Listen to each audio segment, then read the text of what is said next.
I absolutely love this part of Ephesians because this is what I love to do every single day. Paul is urging and encouraging people to stand up and step forward, realizing what it is you were made for. And guys, it's so important that you surround yourself with people who believe in you.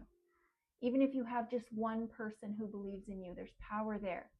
There will come a moment in your journey where you get the sense that it's time to grow, it's time to rise. That's spiritual maturity. And not everyone is ready to go where you're going. People can hinder your calling. You have to manage your relationships.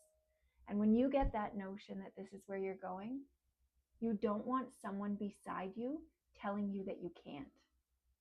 Unless you're like younger me, tell me I can't do something and watch me do it 10,000 times in 10,000 ways just because you said that I can't.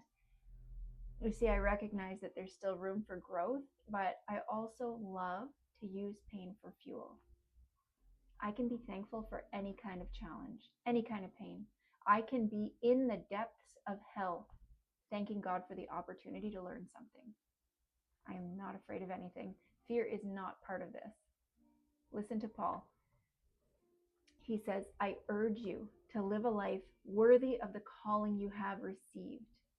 This is recognizing that your calling has already been given to you. It's your assignment. You don't have to grow into it. You are worthy.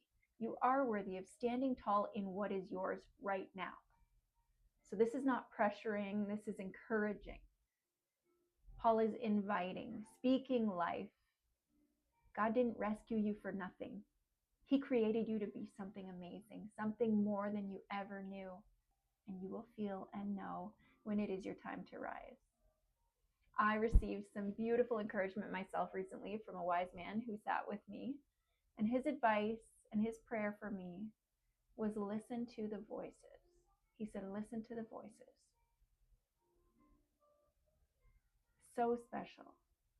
When you're grown, you will spill out gentleness, patience, humility, not forcing, because these things are not coming from you. They're flowing through you. And these qualities seem soft, but they're not signs of weakness. They are signs of supreme strength. Maturity shows up in how we treat other people without forcing it, how you love others. The other important piece that Paul reminds us here is also very powerful, and that is that there is one body, one spirit, one hope, one faith. So he's speaking of unity, and he's reminding us that we grow stronger together. Find that friend, find that group, find your people, find your family. Throughout our lives, we run into people that were placed on our paths for a reason, even just for a season, sometimes to stay.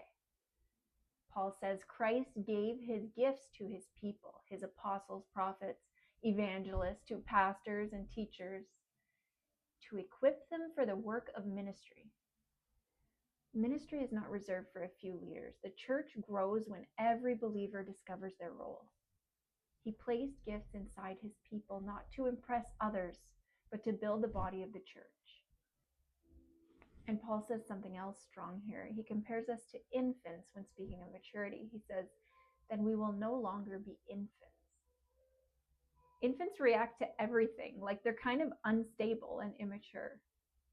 So when we grow, we're not touched by anything anymore. We become steady, grounded, and discerning. So the goal of spiritual growth is simple. It's to become more like Jesus. Some people, myself included, can be believers for years and still live their lives like they're beginners. But God is calling us to grow up beyond comfort and passivity and into maturity. Did you know that this is not optional? It's part of the calling. Today, I am encouraging you to embrace and step into what has been given to you without fear, with confidence in who you are and who He made you.